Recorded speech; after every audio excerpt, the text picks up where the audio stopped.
ആരോഗ്യത്തോടെ ഇരിക്കാം. മികച്ച പരിചരണം ഞങ്ങളുടെ ഉറപ്പ്. Shoranur medical trust, Shoranur.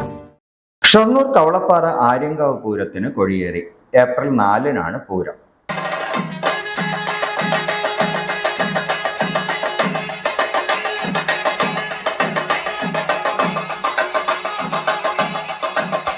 കൊടിയേറ്റത്തിന് ശേഷം കൈതോല നാടൻ പാട്ടുകൂട്ടത്തിന്റെ നാടൻ പാട്ടും അരങ്ങേറി. ശനിയാഴ്ച ദാരികനും കാളിയും വരവ്, ഞായറാഴ്ച 5-ാം വേലയും ആഘോഷിക്കും. ബുധനാഴ്ച കുതിരകളിയും ആഘോഷിക്കും.